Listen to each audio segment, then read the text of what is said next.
Okay जी, आज की class हम स्टार्ट करते हैं और आज की क्लास का जो हमारा टॉपिक होगा अर्ली मिनिस्ट्रीज़ का।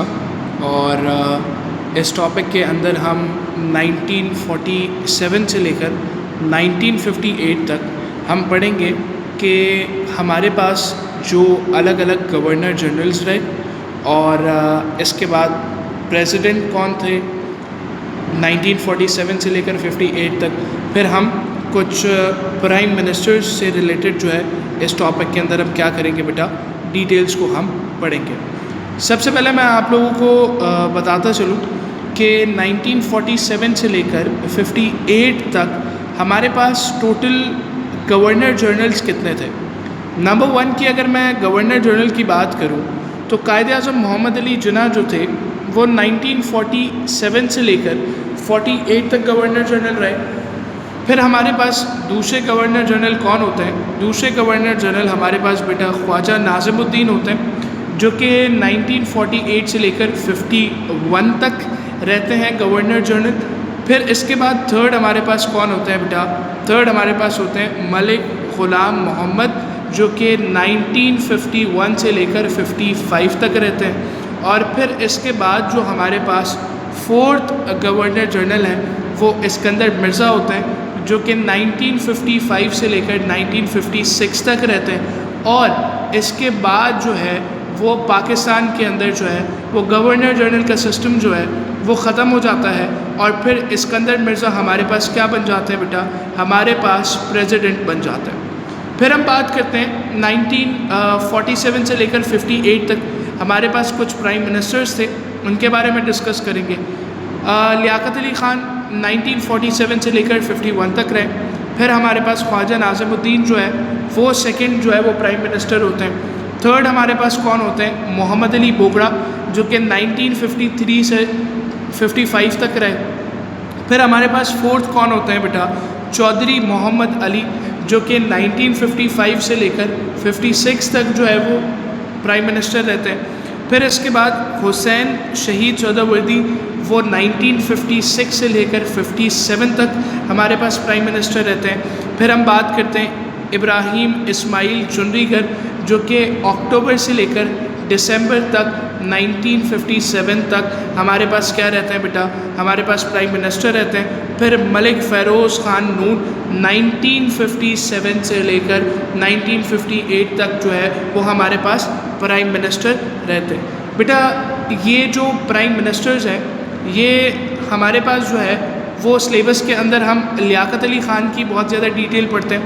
फिर ख्वाजा नाज़िमुद्दीन की एज अ गवर्नर जनरल और एज एन प्राइम मिनिस्टर हम डिटेल्स पढ़ते हैं। और ये जो बाकी लोग हैं इनकी डिटेल्स जो है वो हम थोड़ा सा कम पढ़ते हैं। कहा यह जाता है कि सिलेबस का पार्ट जो है वो प्राइम मिनिस्टर नहीं है, लेकिन प्राइम मिनिस्टर्स नहीं है जो कि आपके पास अर्ली ईयर्स के प्राइम मिनिस्टर्स थे, उनके बारे में हम कुछ ज़्यादा डिटेल्स नहीं पढ़ते, लेकिन थोड़ी बहुत ज़रूर हम पढ़ लेते हैं कि हमें वो टॉपिक जो है वो समझ आ जाए। और लियाकत अली ख़ान और ख्वाजा नाज़िमुद्दीन पढ़ना हमें इम्पॉर्टेंट है। इनके थोड़े बहुत बाकी प्राइम मिनिस्टर्स के भी हम पॉइंट्स पढ़ लेते हैं कि हमें ये टॉपिक क्या हो जाए बेटा, हमें ये टॉपिक क्लियर हो जाए। अगर आप लोग जो है वो इनको बग़ैर पढ़े आप ये समझते हैं कि आपसे अर्ली मिनिस्ट्रीज़ का टॉपिक हो जाएगा तो बिल्कुल भी ये टॉपिक आपको समझ नहीं आएगा। तो बेसिकली प्राइम मिनिस्टर को आप पढ़े लाजमी कि आपको ये टॉपिक समझ आए, राइट? टॉपिक समझने के लिए ये इम्पॉर्टेंट है। हम बात करते हैं, हम सबसे पहले आज की क्लास में स्टार्ट करेंगे लियाकत अली ख़ान से। लियाकत अली ख़ान जो हमारे पास पाकिस्तान के फर्स्ट प्राइम मिनिस्टर होते हैं, इनके बारे में डिटेल पढ़ेंगे। Let's start Liaquat Ali Khan. लियाकत अली ख़ान जो है वो हमारे पास फर्स्ट प्राइम मिनिस्टर होते हैं, प्राइम मिनिस्टर ऑफ पाकिस्तान। बेटा as a prime minister Liaquat Ali Khan जो है वो पाकिस्तान की सारी प्रॉब्लम्स तो सॉल्व नहीं कर पाए थे, बट ये एक ऐसा आदमी था कि जो क्या चाहता था बेटा, वो चाहता था कि पाकिस्तान जो है वो स्ट्रॉन्ग और डेवलप कंट्री रहे। आफ्टर जिन्ना की जब डेथ होती है तो लियाकत अली ख़ान को क्या मिलती है बेटा? बहुत ज़्यादा पॉपुलैरिटी मिलती है। बेटा पॉपुलैरिटी क्यों मिलती है? बिकॉज एक तो ये बंदे की नेक नीयत थी कि दैट ये चाहता था कि पाकिस्तान जो है वो स्ट्रॉन्ग और डेवलप कंट्री बने, और इस वजह से पॉपुलैरिटी बनी बिकॉज जो पाकिस्तान के लोग थे उन्होंने इनको देखना शुरू कर दिया था पाकिस्तान का इम्पॉर्टेंट लीडर।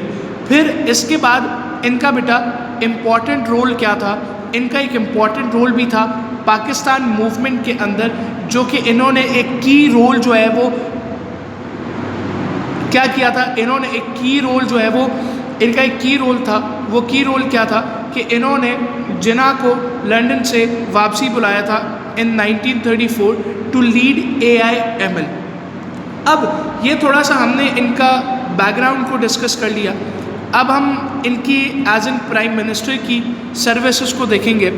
बेटा as a prime minister Liaquat Ali Khan ने क्या किया, लियाकत अली ख़ान ने पाकिस्तान की इकॉनमी को जो है वो स्टेबल रखा। इन्होंने सरप्लस बजट, पाकिस्तान का क्या था, सरप्लस बजट था। सरप्लस का बजट मतलब कि पाकिस्तान की इनकम ज़्यादा थी, एक्सपेंसेस से ज़्यादा बेटा क्या थी, पाकिस्तान की इनकम थी। तो मतलब इनके टाइम पे पाकिस्तान की जो इकॉनमी थी वो क्या थी बेटा, बेहतर थी। अब इनकी हम सर्विसेज की बात करेंगे कि as a prime minister Liaquat Ali Khan की सर्विसेज क्या थी। सबसे पहले हम बात करेंगे ऑब्जेक्टिव रेजोल्यूशन। ऑब्जेक्टिव रेजोल्यूशन 1949 क्या होता है बेटा, ऑब्जेक्टिव रेजोल्यूशन 1949 ये एक फर्स्ट स्टेप था towards making the constitution of Pakistan. लेकिन लियाकत अली ख़ान जो है वो कॉन्स्टिट्यूशन को कंप्लीट नहीं कर पाए थे। बेटा इस ऑब्जेक्टिव रेजोल्यूशन की डिटेल्स को हम ख्वाजा नाज़िमुद्दीन के टॉपिक में पढ़ेंगे। बिकॉज रीज़न क्या है, रीज़न ये है कि इनके टॉपिक में और ख्वाजा नाज़िमुद्दीन के टॉपिक में ये दोनों चीज़ें ऑब्जेक्टिव रेजोल्यूशन सेम है। तो ये डिटेल्स जो है वो हम आपके पास ख्वाजा नाज़िमुद्दीन के टॉपिक में नेक्स्ट क्लास में हम पढ़ेंगे। ओके जी, हम आगे बढ़ते हैं। हम इनकी फॉरेन अफेयर्स और पीस एफर्ट्स को देख लेते हैं कि एज अ प्राइम मिनिस्टर इन्होंने क्या किया। ड्यूरिंग लियाकत अली ख़ान का जो ये टेन्योर चल रहा था तो इंडिया और पाकिस्तान ने क्या किया, इंडिया और पाकिस्तान ने अग्री किया कि हम सॉल्व करेंगे कश्मीर इशू को। ये कैसे इन्होंने अग्री किया कि ये सॉल्व करेंगे कश्मीर इशू को, इसके पीछे बेटा किसकी एफर्ट्स थी, इसके पीछे जो है वो यूनाइटेड नेशंस की एफर्ट थी। फिर इसके बाद एज एन प्राइम मिनिस्टर जब लियाकत अली ख़ान प्राइम मिनिस्टर थे तो एक पैक्ट साइन हुआ था। क्या साइन हुआ था बेटा, एक पैक्ट साइन हुआ था जिसको हम कहते हैं लियाकत नेहरू पैक्ट ऑफ 1950। बेटा इसमें ये लियाकत नेहरू पैक्ट क्या था, इसको हम माइनॉरिटीज़ पैक्ट भी कहते हैं। आए इसमें डिस्कस करते हैं कि ये पैक्ट था क्या। बेटा ये पैक्ट जो है आपको जैसे कि पता है कि लार्ज नंबर ऑफ आपके पास क्या था, लार्ज नंबर्स के अंदर रिलीजियस माइनॉरिटीज़ जो थी वो कहाँ पर रह गई थी, दोनों कंट्रीज़ के अंदर थी, इंडिया एंड पाकिस्तान। अब सवाल ये बनता है कि sir religious minorities left both countries, India Pakistan, मतलब बेटा इंडिया के अंदर कुछ मुसलमान थे और पाकिस्तान के अंदर भी क्या थे बेटा, कुछ हिंदूज थे, राइट। तो होता क्या है, to protect minorities in both countries, right, दोनों कंट्रीज़ के अंदर माइनॉरिटीज़ को प्रोटेक्ट करने के लिए और प्लस जो कि आपको जैसे आप लोगों ने पता है आप लोगों को कि जो मुसलमान थे जैसे कि इंडिया के अंदर उन पे जुल्म किया जा रहा था और वो डर के मारे जो है वो पाकिस्तान जो है वो माइग्रेट कर रहे थे।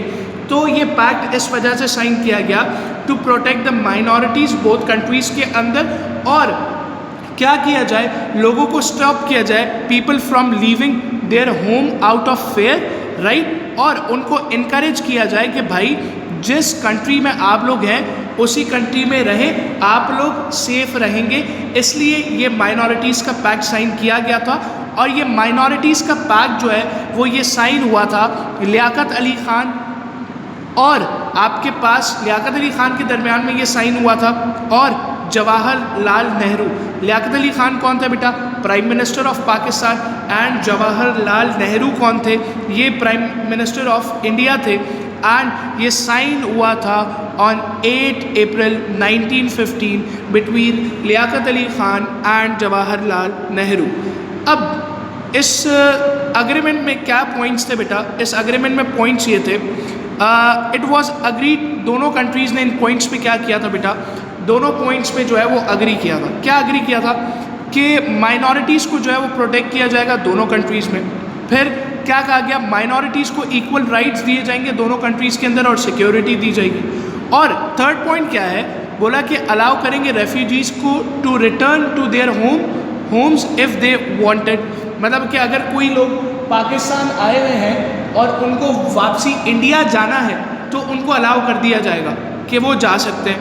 फिर इसके बाद सेफगार्ड किया जाएगा प्रॉपर्टी, लाइफ और रिलीजियस फ्रीडम दिया जाएगा दोनों कंट्रीज़ के अंदर। और जो भी क्या होंगी बेटा, to stop force conversion and violence against the minorities, right.